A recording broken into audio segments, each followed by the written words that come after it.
Okay, I guess it's for a new quarter to begin.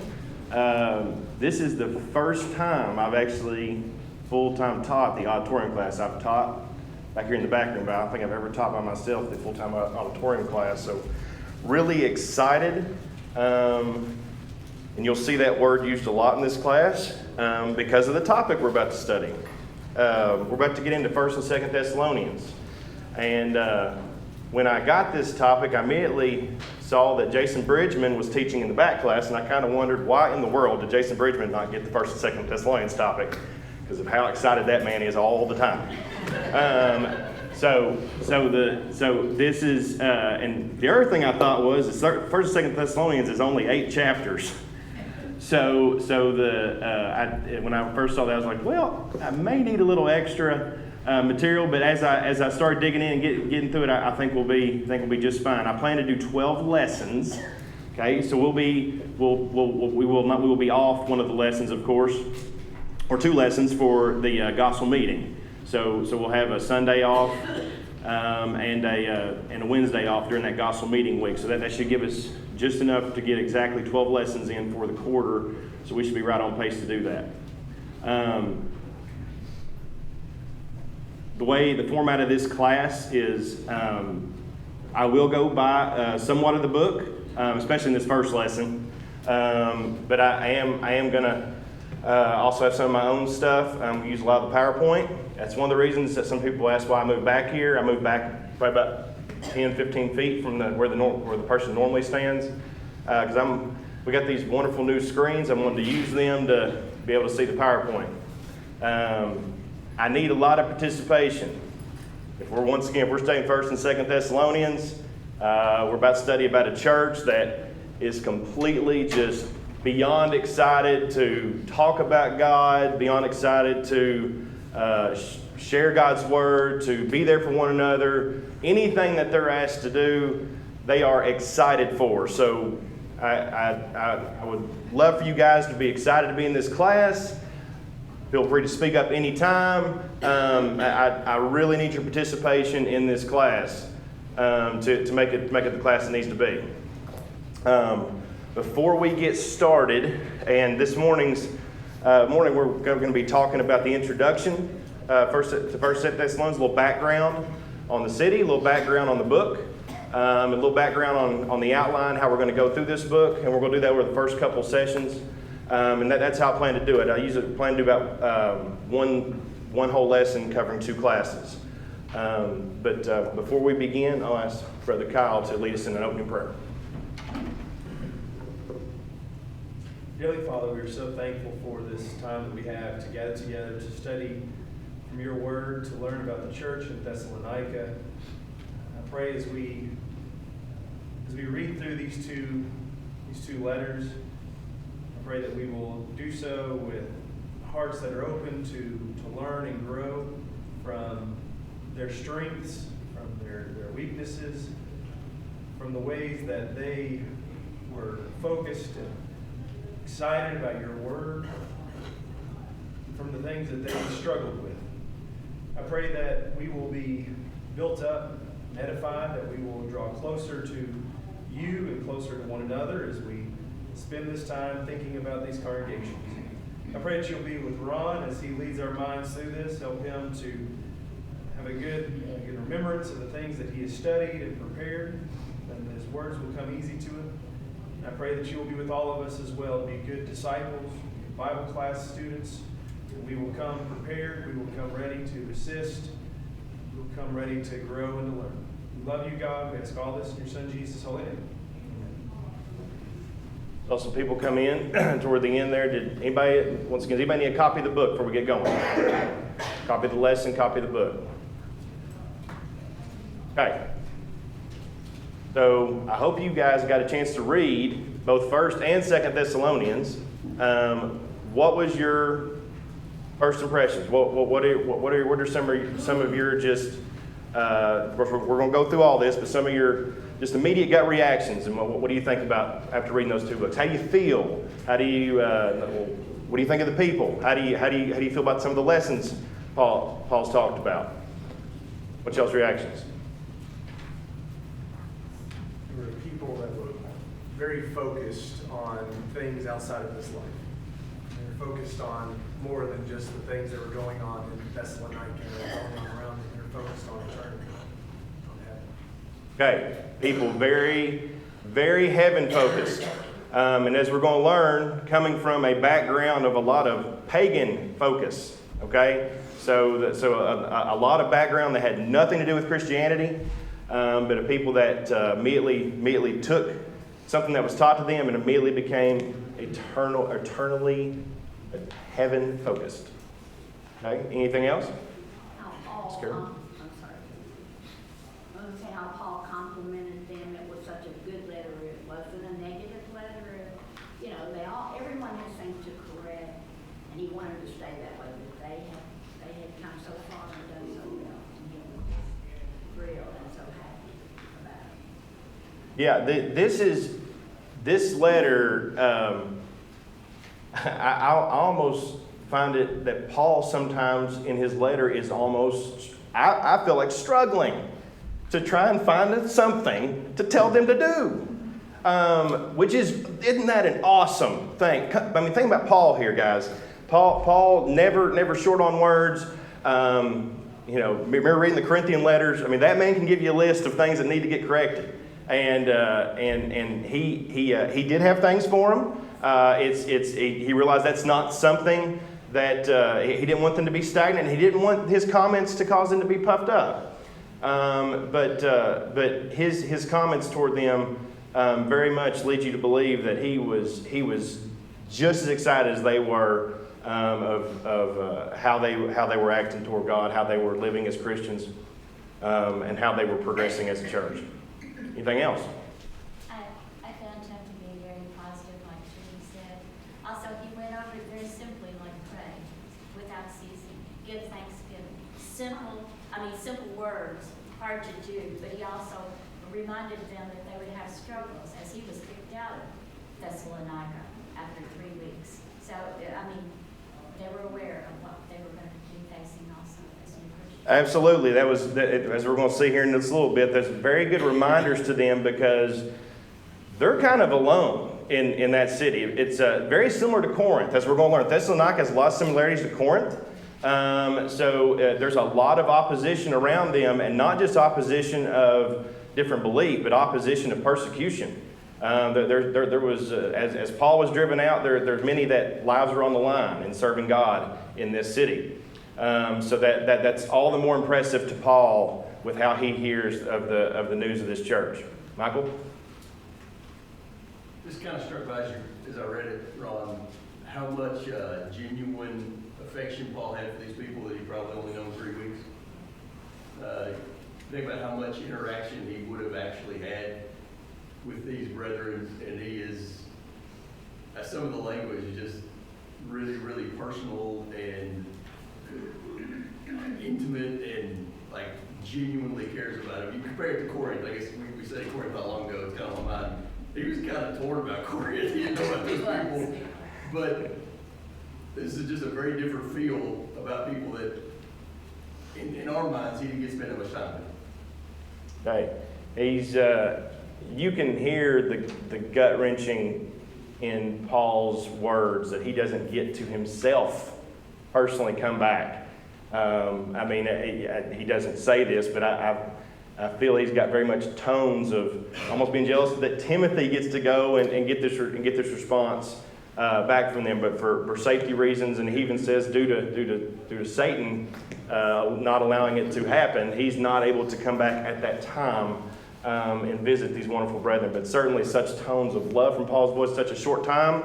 But we're going to see, even though it doesn't give us a lot of insight and a lot of passage of the actual physical interaction Paul had with them, you know that it was more than just inside the church relationship, because we're going to mention somebody by the name of Jason here in a little bit. We're going to mention other brethren that were willing to keep Paul, hide Paul, and Silas, and so that relationship that they had was sacrificial. So it was. They certainly. I don't think we know everything that was said in the text, but they certainly, even though the short time he was there, they had developed a very personal, to Michael's point, relationship which is so impressive and so awesome that's one that Christians. That's one of the wonderful things about being a Christian is that those relationships automatically have a connection. You're automatically sharing the goal of God going to heaven. So it makes that so much more wonderful. Anybody else? I have a question, Ron. Yes, ma'am. When was 1st and 2nd Thessalonians written? Okay, so that's debated. Okay, so somewhere it's believed to be between 49 and 51 AD, which is actually interesting because if it's 49 AD, it's one of the first New Testament books written. There's a lot of conjecture about that, and some people think it may actually have been one of the first ones That's what I heard. written. But once again, that nobody knows 100% for sure. There's a debate across the board, but the majority I've seen are 49 to 51 AD, and like I said, we'll get into that here in just a second. Yes, sir.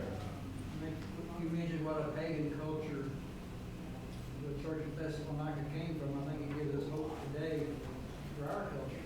Our society has become more and more carnal. But when we look at what happened here in a short period of time, it gives us hope for today. It reminds us of our mission to society. Absolutely. I'm glad you said that, because one of the questions that we're going to get into in a little bit is why would we need to read this? I mean, this is just if you just read it on the surface, it's just a puffed up letter that he's giving to Christians, giving some instruction here and there, and all we're hearing is him blowing up this church and how wonderful they are. How in the world is that going to be helpful to me?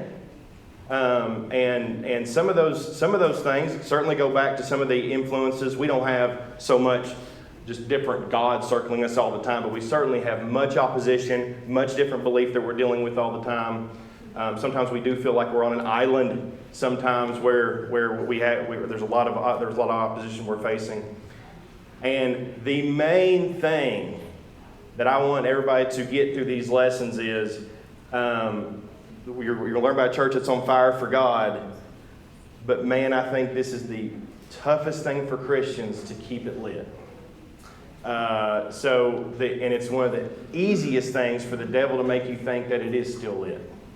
So if we are Christians and we are doing everything that we know we're supposed to be doing, we're even studying, but we don't have that just grand drive to keep excelling. We don't have that we don't have that compulsion to just keep progressing more and more. That the temptation is it's good enough. Paul's main lesson to them is it's not. It's not good enough. As awesome as you are, you have to progress. We have to get better as Christians to do more. And we have to constantly do everything we can to be on fire for God. Because if we don't have that drive, if we don't have that emotion, why would we ever want to teach? Why would we ever want to study at home with our families? That desire has to come about for us to have that Christian drive we need to have. Eric?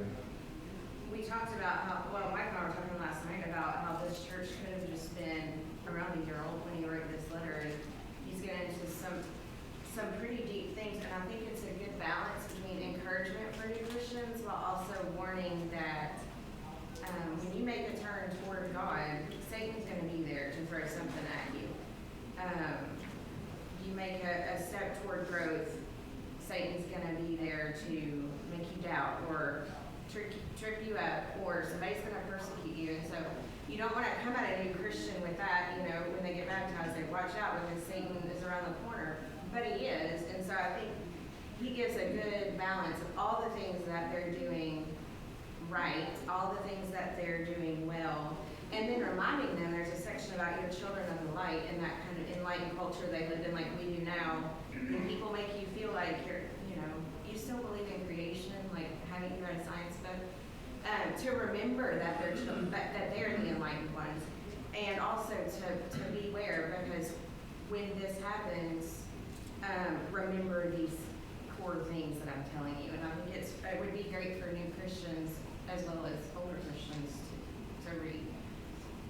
Absolutely. Paul drove foundation and core. He wanted that church to have that foundation because he knew he was not going to be able to be around them as much as he needed to be. This letter is just a letter of constant encouragement, constant things, constant reminders of what you're going to have to keep progressing as a church. 1 year old, they're very, very young in Christ. He understood that. So that fire has to also go along with knowledge. And so that's something Paul wanted to stress as well. Sam? And just to add to what's been said already, the first letter, chapter 4, chapter 5, I mean, for sure, don't lose your focus on God. Don't lose your zeal and the fire for them, Him, but don't forget about each other either. Absolutely. I mean, that focus on that internal love and all the, the emphasis in chapter 5, reminding them, brethren, don't forget to care for your own members and stoke each other's fires when they get low. Absolutely. Yes, sir. Speaking of zeal and fire for Christianity, there's a modern, we may think we're beyond that pagan society, but when you look at all the political and cultural agendas, those are people that are on fire for that particular agenda. It may not be a religion per se, but it has all the hallmarks of religion. It's transgenderism, homosexuality, abortion, whatever. The people that are behind those agendas are pretty much on fire for that agenda. We have to fight fire with fire, so we have to take our own zeal seriously. We can't just sit back and let those things happen. Absolutely. As we're going to see in Thessalonica, the drive that the people had there was still a drive. It was still much on fire, but it was on fire for worldly living, pagan worship. In the Jews' case, making sure they were still having opposition just like they had for Christ when he was there, claiming that he really never came. Because Paul, as we're going to see in a second, and I'll be interested in your thoughts, and we'll get to this, is Paul went somewhere first, which is kind of shocking, even though it shouldn't be shocking if you notice his pattern. But just kind of interesting when you know he's going to preach to Gentiles, who he actually goes to talk to first. Whenever he enters the town. Any other comments? Michael? One last one. I'm fascinated by the timeline here. I just think it's pretty humbling what these people accomplished in a year. What have we accomplished in a year? What did they accomplish in, I don't know what the actual timeline is, but close to a year. I mean, between they didn't know who Jesus was in this letter. It's pretty humbling. What can be accomplished by people who are on fire? Absolutely. We also have to keep in mind that's the Holy Spirit work. I mean, it's not just people, it's the Holy Spirit that work. He's just as alive today as he was then.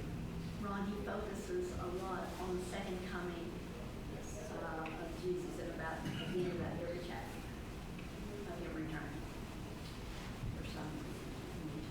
We're going to get to that. Yep, we're going to get to that. That was obviously, there was always some questions that weren't directly asked here that we know were asked. That we don't actually see asked, but we can tell based on the answers was asked because he spent some more time on some certain subjects. We'll definitely get to that. He definitely talked a lot about the second coming. Anything else? Okay.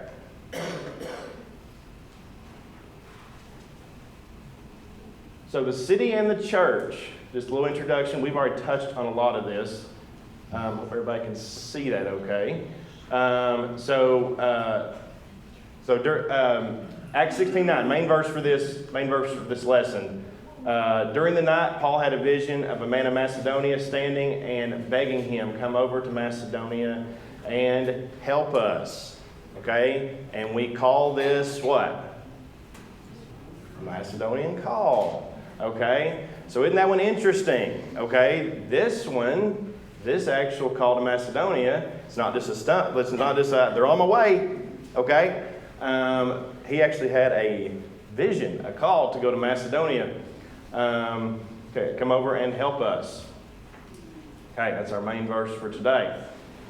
Okay, so not as good as John probably at this. The geography is not my thing, so I'll do the best I can with this. So Thessalonica is a seaport city We were talking about Corinth, okay, before. Michael talked a lot about Corinth. Corinth, over here, down here at the middle of the map, you'll see Corinth. I don't think, does it have a pointer? There we go. Oh, it ain't organized correctly, probably. Okay, sorry. So middle of the map, Corinth, right there, as you'll see, is another port city there. A lot of commerce, a lot of trade, a lot of wealth coming through Corinth. You'll see Thessalonica at the top of the map here. You'll see Macedonia right at the top of the map, Thessalonica right beneath it to the right there. Also on the port, which means a lot of trade, a lot of different kinds of people, a lot of religion, a lot of wealth.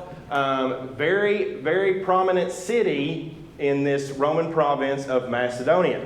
Okay, so you can see based on location alone, it's just a very popular city for business, trade, and wealth, and a melting pot, if you will. Very much like Corinth. That's why I brought up Corinth.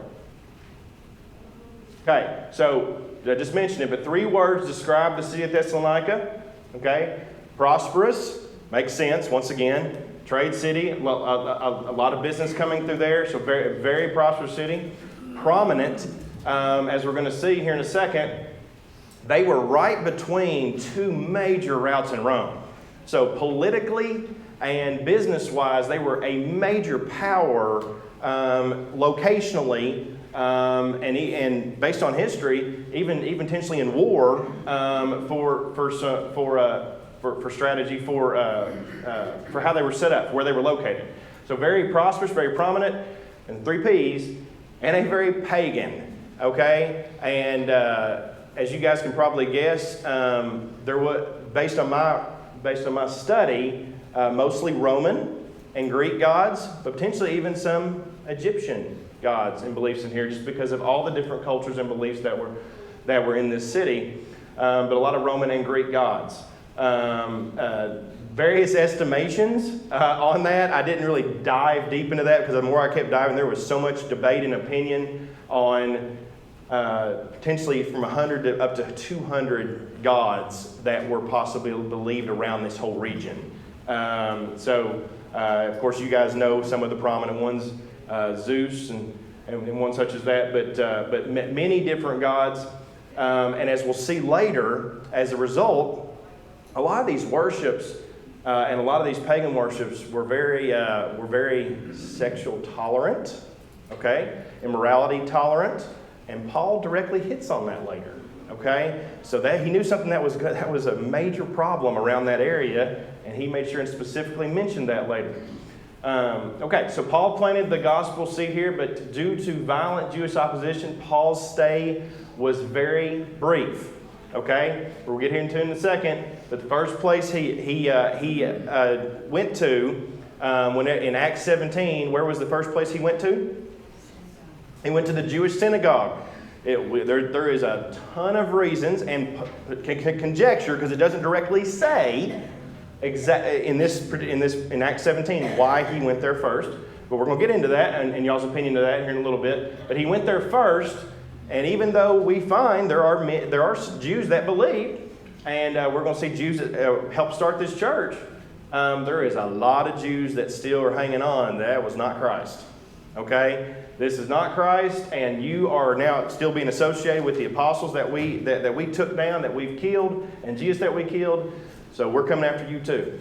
Okay? So this was not a safe stay for Paul. Very dangerous due to Jewish opposition here. A lot of violence and rioting as a result of this. Okay, so even though he received such a positive reception in Thessalonica from the brethren, not outside of that church. He did not. Paul did not. As we will see, Paul's letters to Thessalonica show great excitement for how the church was progressing. When we talked about that, how excited he is, you can just see excitement overflowing in his voice. And it's just, he can't help himself talk just about all the incredible attributes this church has. And we just need to think of this as a church as we're going through these, and just think this, how awesome it would be to somebody from left field to come here over a short period of time and just have these things to say about us. There's just no greater things that can be said. So that's what we're trying. It's one of the things we're looking to as individuals in church, to line up with what Paul said for this church. Okay, so some more notes from the author. We should really take the time to study all these 21st century churches. There were some good comments earlier about how it relates today. We got so many political things going on today. So many things people call their own God. So many different beliefs now. So many things we're fighting against. Really good reason to study all these churches is the good and bad to do as churches. How do we operate in our society and combat all these things? The lessons, good and bad, are both invaluable. But we talked about the Corinth church earlier. Michael got to spend on the church at Corinth. Great class on that. And the church at Corinth had some major issues. Once again, that class is not meant for us to just say Corinth is horrible. I mean, why are we even talking about this? I don't want to hear about that, like all the stuff they were doing, because that can be a very good lesson for us that we can allow. Maybe not, you may say, we never allow some of these things that they're doing to creep in. There's a lot of things a church can allow to creep in from the inside that can really cause a church to explode in a bad way. So, another good lesson here, if you're experiencing apathy and indifference, this is the class. Okay? So, if I have not done my job in this class, if you are still having indifference and apathy after this class. Because when you read these people, we got a major problem going on if we feel no excitement knowing that where these people were located, the problems they could have had, and how just excited they are just to be able to have the opportunity to give their life to go to heaven. Should be all the endorsement we need to be on fire for God. So we talked about that church was on fire for God. We'll get into that more as we get further into the lesson and for the lesson what on fire means. There's a lot of churches that are excited. There's a lot of people that are excited about a lot of things. Okay? But excitement without godly knowledge, excitement without proper worship, excitement when there is no base of God in it is meaningless. This church had a godly fire. One that was only pointed in one direction, that was making sure we all get to heaven as a group. So, as a result of that fire, fire spreads. Good fire, just like bad fire, but good fire, contagious. Okay? Very contagious, as you will see along as we read. So, this is, when you're reading it, you want to get up and just almost shout like, I believe, this is just, man, you just want to read it over and over again. You can't stop reading 1 Thessalonians because it's just a constant reminder of where I need to be with my zeal for God. So very contagious, very, very excited. So, if you're needing a motivation to read, it's funny, if you're finding yourself needing to want to study more, read more, just get yourself to read 1 Thessalonians, and then you'll want to read 5 more books because it just gives you that excitement to keep studying, to keep progressing as a Christian. So as great as the church at Thessalonica was progressing, Paul realized that as a church, there can quickly be struggles, and you can lose that zeal. So many things we'll get into that Paul's telling them, but one of the things he wanted them to still excel more in is make sure they don't lose that zeal. Okay, so some of the key words he says in some of these chapters, we're not going to read these verses yet. We'll be getting into these in the future lessons. But 1 Thessalonians 3:12, he says, I want to increase and abound in love. Okay, so is that saying he don't have love? No, I mean he told them that he may have not found more of a loving church. How much care and devotion they showed toward him, and how they protected him, and that it seems to be increasing even more while he's gone. But he wants them to keep increasing and abounding in love. He does not want that put out. He wants that team to keep progressing. And then excel still more. 1 Thessalonians 4:9 and 10. So once again, he's talking about increasing, excelling. And 1 Thessalonians 5:6, keep alert and sober. Okay, so that's a little different from what he's saying because I think it was Tara saying earlier, or Michael or Tara, one, two, that this is about a year, church that's only about a year in, maybe less, okay? So there's a lot of things they still don't know, okay? He's wanting to remind them of these things, and he's wanting to tell them there's some things that are going to come at you. And you are once again in a massive city with a lot of different beliefs, and you are right here, stuck in the middle. You're going to hear a lot of different things. You're going to hear, as you'll see in 2 Thessalonians, possibly some false letters or some false teachings in chapter 2 there. So you need to keep alert and sober, and as you're doing that, we need to, as he's not only keep alert and sober for false teaching and be alert and sober for those that are trying to oppose Christ, but keep alert and sober, knowing, as he keeps saying, the second coming, that working toward that final day. Okay? 1 Thessalonians chapter 5, verse 21 says, examine everything, hold fast. Hey, once again, we'll get more into that. So examine everything and hold fast to the teachings. Once again, making sure that your fire, you still need to not just go with every thought you have and just, it's great that you're excited for God, but you need to examine what you've been taught. You need to make sure that you truly have God's teaching in front of you, and then you hold fast to that. And then 2 Thessalonians 3:13, do not grow weary of doing good. So that's just something we always need a constant reminder of. Always keeping that fire, always realizing that we should never get tired of wanting to do more good for each other and for God. Any comments on that? Okay, so a little background on the city of Thessalonica. Okay, they had once again, if you remember on the map, okay, so they had a harbor on the Aegean Sea. Once again, a major trade route, okay, allowing Thessalonica to be a very prosperous city. But once again, with prosperity, just like today, Lexington, Louisville, Nashville, Chicago, New York, major cities come with, although come with a lot of good things, they come with a lot of bad. So although major prosperous from a wealth perspective, major prosperous from a business perspective, and from having a lot of people. But with that, the prosperity of that come a lot of problems, come a lot of different beliefs, come a lot of, especially from a Christian standpoint, a lot of surrounding influence from various other beliefs.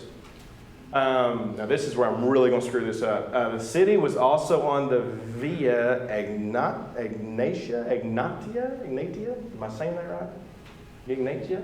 A major east-west road, okay, linking Roman colonies while also being on main north-south route from the Balkans, which you remember, once again, not a history guy, but the Balkans, there's just a kind of the whole region there above,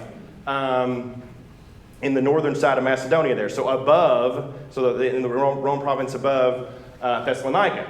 So a huge region of multiple cities there. So that route from there all the way down to Achaia, and then left-right, going east-west on the Via Egnatia, you can see that they're kind of centrally located from a political standpoint, from a business standpoint. This is why this is such a popular city to be here. So this is a major deal. You look on a map, man, you just don't get the appreciation of what is going on in this city unless you start thinking about locationally where they're located. Because it just doesn't look like it's just a massive, massive city from a geographic standpoint. But man, just the impact it had from a political, from a war, from a financial and business standpoint. So politically was the main seat of power for the whole province of Macedonia. Macedonia is pretty massive, guys. If I go back here, you see Macedonia, and I cut that off. But, I mean, if you see Macedonia, it's comprised of a major landmass up there at the top there. So it's the main political seat there in Macedonia. So being one of the major cities of Greece, comprised mainly of Greek population, but once again, just like Corinth, due to population, it becomes a city of many different people and backgrounds. Not much different than here. Okay, so we have a huge melting pot, even in Somerset, and especially if you go to Lexington, Louisville, not very far from here. You can't go in a store and just not see a huge melting pot of different beliefs, different languages, different backgrounds. So we can very much relate to how Thessalonica was set up. So they even had, even though obviously a major Greek, major Gentile here, even had enough Jews to have a synagogue, okay, as shown in Acts 17. Okay, so obviously we're going to get to that. We know they had a synagogue because Paul entered that first thing when he got in the city. So that was one of the first places he went to preach to the Jews. Anything else on the city?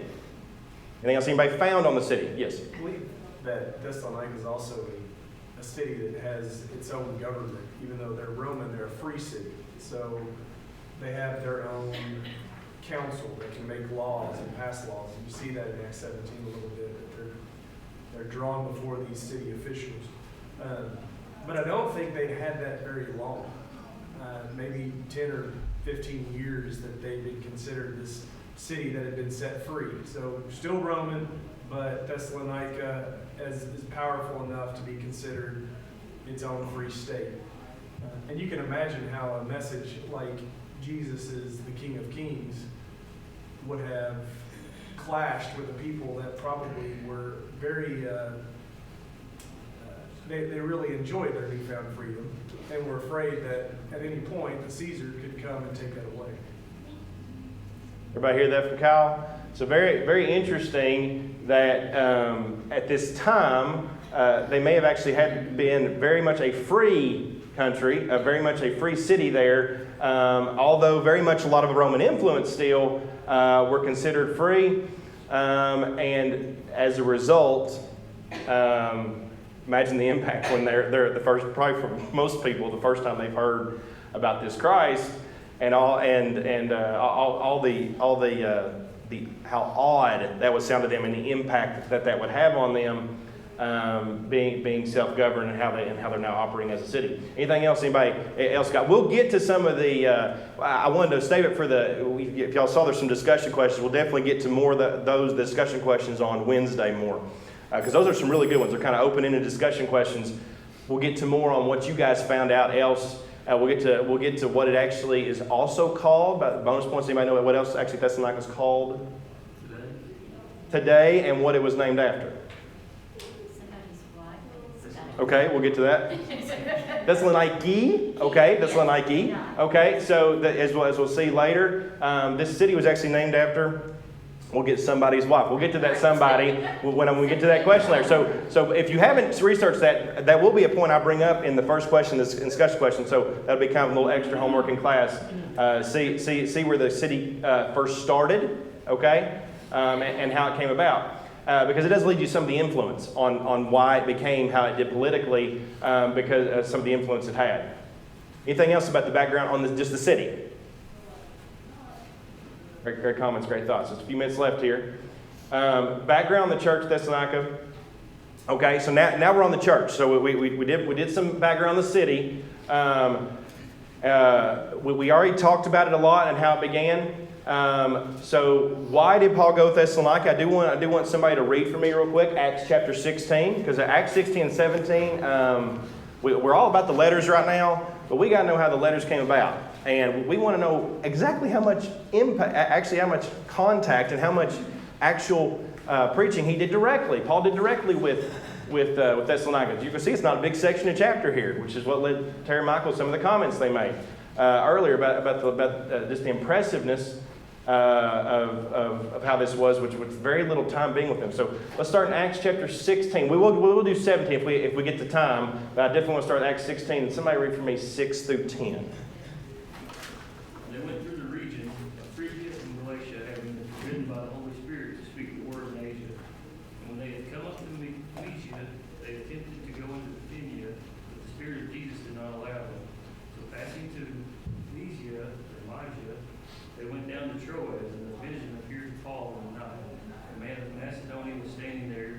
urging him and saying, "Come over to Macedonia and help us." When Paul had seen the vision immediately, he sought to go in Macedonia, concluding that God had called us to preach the gospel.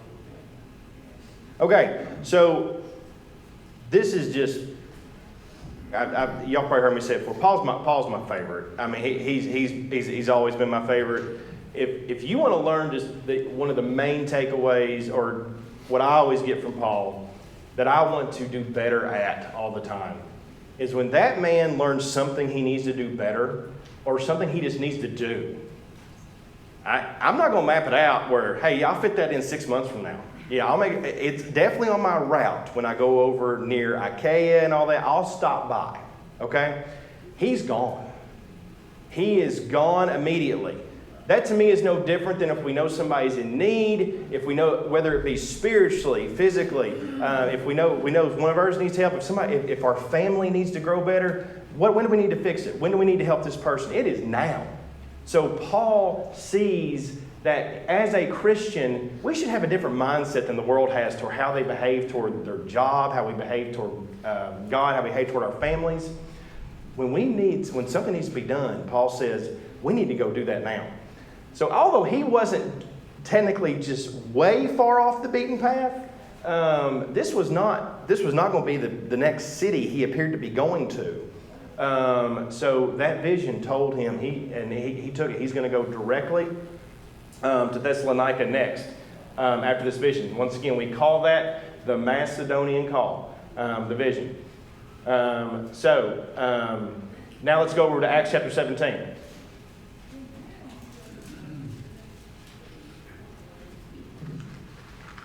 Okay, and with somebody, and this is probably where we're almost in. We'll start discussion. We'll have to finish it, or we'll pick it up on the next class.